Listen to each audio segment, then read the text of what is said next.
What's going on, guys? Welcome to Everything Always. My name's Michael Roman. Now, on the heels of the past 2 weeks where Mikey Sutton has dropped a ton of industry insider knowledge about the upcoming inner workings of the MCU, what we can expect from Phase 4 and Phase 5, one report in particular that's been making the rounds and that we haven't had a chance to yet cover here at the channel is the possible debut lineup for the X-Men once they enter the MCU. And although it may not feel like it at first, with a couple of unfamiliar names, is a specific and classic iteration of the team. We're going to break down all the members involved, what Mikey said about the possible lineup, which iteration of the X-Men this is, what it means for the storyline, and of course the future for a couple of classic X-Men that are not named during this debut lineup. Like I said, we're going to break it all down, but first, if you could grab the subscribe button, we're giving away 2 PlayStation 4 Pros, as well as a whole slew of other Marvel related stuff, including this insane 1/4 scale XM Studios Beta Ray Bill. If you want to be entered to win, all you have to do, hit the subscribe button, then hit the notification bell, leave a like and a comment on this video, and if you want, stick around at the end of the video. We'll get into all the giveaway stuff again there. So obviously, right off the bat, the elephant in the room, or should I say the evolutionary anomaly, there you go, a little mutant humor for you in the morning. You can't talk about the X-Men without the inclusion and introduction, first officially, of mutants in the MCU, which we're also posing WandaVision and some of the upcoming series in Phase 4 are going to go a long way towards addressing. Now, skipping over that, considering by the time that we get to the introduction of the X-Men team, they will have already addressed mutants' origins and how they work in the MCU and the Marvel Cinematic Universe as a whole. Mikey Sutton has indicated that in the earliest stages of development for the X-Men, they're considering a lineup that follows Cyclops, Marvel Girl, Nightcrawler, Sunfire, Havoc, Thunderbird, and Storm. Now, that may not sound like a classic team right off the bat as you're scratching your head comparing this to some of the classic cartoons from the 90s, the team iterations so famously known from Uncanny X-Men #1, or maybe even some of the more recent iterations that have some of the newer team members. But this actually is a classic iteration of the team from maybe a lesser known run, but something that's been a sleeper hit with fans for a long time, none other than Giant Size X-Men #1. In fact, not only does it include most, if not all, of the team members mentioned here, plus a lot of other fan favorites. Like I said, we're going to get to some of the members not mentioned on this lineup, like Wolverine, Gambit, Rogue, some other classic X-Men fan favorites, even ones that have been rumored to be introduced. Not only does it hit the points of including all of those members, but some other information included along with this report lines up perfectly with what's going on in the storyline for Giant Size X-Men #1. Now, the inclusion of Thunderbird is a bit of a spoiler, as Mikey Sutton has gone on to say, obviously being this early in pre-production, no script would yet exist, but that the story may revolve around the death of Thunderbird on the island of Krakoa. Now, how that lines up with the plot of Giant Size X-Men #1, well, I'll let you be the judge. Here's the official synopsis. The story opens up in medias res. By the way, I had to look that up. It is in medias res. It means in the middle of the story without preamble, much how we pick up in the start of the most recent Star Wars iteration, where there's a lot going on and they haven't explained how we've even gotten there.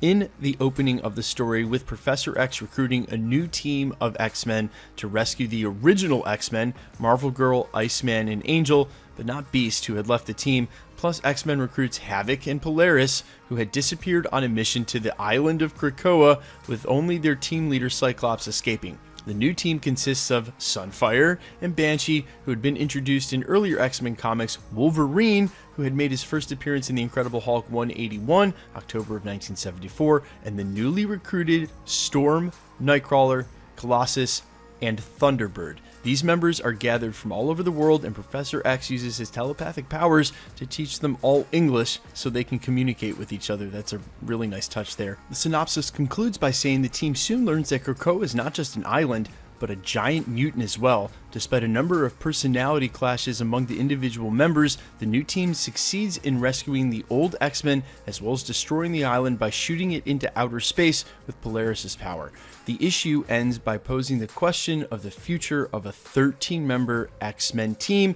The later storyline Deadly Genesis offers a retcon of the story, which tells how Professor X had initially recruited a different team before the events in the title who failed. Now, the idea of a 13-member Uncanny X-Men is pretty insane, and I don't think Marvel Studios and the MCU are ready to ramp up to a 13-member team right off the bat. You got to remember, it took a decade for the Avengers to do the same thing, but that's where we lead into other members like Wolverine that's mentioned in this team but not anywhere in this debut, members like Gambit and Rogue, some later iterations, members like Angel, Beast now who had already left the team by the time we pick up in this storyline, and the inclusion of some awesome members, underrated members that are rarely talked about when you bring up the X-Men, some classic Marvel heroes like, for instance, Sunfire, who is totally underrated as a hero, completely overpowered and would fit in nicely with an X-Men team. Hasn't been something we've seen on the big screen, although obviously Human Torch is going to offer some in the same.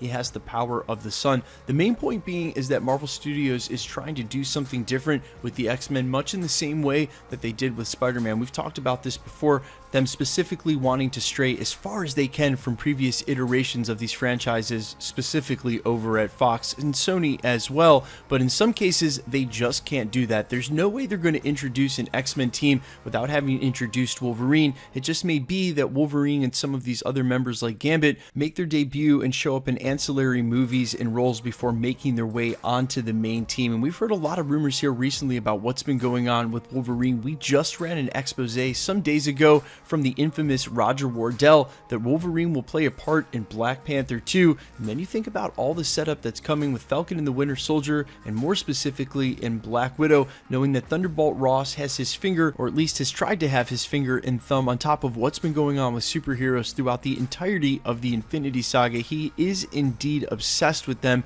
and we know that the creation of super soldiers leads to whatever happens with Weapon X with Wolverine. If they're not setting this up, then I'd be real surprised. They have an excellent opportunity to, an awesome through line, a narrative that they're not having to force. There's no retcon here. It's just explaining further in the MCU how Thunderbolt Ross is trying to always create the super soldier, probably leading to him becoming the Red Hulk himself. Either way, the inclusion of mutants is something that Marvel has to address, and very soon, if they want to introduce the X-Men in any iteration, as that's what they're known for, mutants. Even though they've gotten away with it this long, explaining superheroes one way or another, the mutants are coming, make no doubt about it. Through the Eternals, the Blip, and the Snap, there are plenty of ways to explain why gamma radiation and or exposure to the Infinity Gems leads to mutants, but they're going to have to explain why it's just on Earth and not across the galaxy. We brought this up a couple of times here at the channel. Marvel even went, that's the comic books Marvel, not the MCU, went out of their way to explain real recently why per capita there's just a ton of superheroes on Earth as opposed to the rest of the universe. Now we know, obviously, because it's Earth-centric stories, that's the only planet that we can buy comic books on, so they obviously put all the superheroes on Earth, but they explained it by saying that there was a dead Celestial's blood that had leaked into the soil here on Earth, leading to all these superpowered beings, and perhaps it's the Snap and the Blip, the gamma radiation and the exposure to the Infinity Stone's power that's going to unlock that specifically here on Earth as opposed to the rest of the universe. But so far what we've seen, there's plenty of high-powered individuals across the Marvel Cinematic Universe cosmic landscape. Now maybe Earth is just catching up. Guys, let me know all your thoughts down below, how hype you are for the X-Men in the MCU, and which members you want to see introduced first, either by themselves in solo iterations, and which members you want to see first on the team. I'm all ears, and of course, quickly, let's get into the giveaway stuff before I let you go. We're still giving away 2 PlayStation 4 Pros. We're giving away 2 now at the 700,000 subscriber mark. We just announced a winner for the 650 sub count PS4 Pro a couple of days ago. If you missed that video, just scroll back through the channel. If you want to be entered to win, all you have to do, hit the subscribe button, then hit the notification bell, leave a like and a comment on this video. That'll automatically enter you to win all the rest of the prizes we're giving away here at the channel, like this insane XM Studios 1/4 scale Beta Ray build. This will be given away at the 650,000 subscriber count. And guys, if you're not familiar with collectibles, this is in no way an action figure. Standing at almost 29 inches tall, these are immaculate 1/4 representations of some of your favorite Marvel characters. XM Studios is by far one of the best in the business. If you're not familiar with this statue, I've left a link down in the description over on Xmen Collectibles. Jem's a friend of mine. We acquired this statue through the Xmen Collectibles store. He actually did a full in-depth breakdown of this statue. So if you want to see this prize in much further detail, go ahead and click on that link. Like I said, it's down in the description. Also, make sure to follow his channel while you're over there and show Jem some love. Either way, if you want to be entered to win any of the prizes here at the channel, the PlayStation 4 Pros the Beta Ray Bill statue, or any of the other prizes we announce, hopefully as we double down all the way up to 1 million over the next couple of years, all the same rules will always apply. Hit the subscribe button, then hit the notification bell with notifications turned on. Leave a like and a comment on this video, and because it's truly random, the more videos you like and comment on, the better chance you have of winning. All winners will be announced at the end of videos, just like we're doing here. And if you've missed any of the past winners, especially here real recently, as I said, we just gave away a PlayStation 4 Pro at 650K. No worries, all you have to do is scroll back through the channel, look for the subscriber count and the winner in the title, click on that video, and scroll to the end. My name's Michael Roman. This is Everything Always, guys. Thanks for checking out the channel, and stick around. We'll be posting again real soon.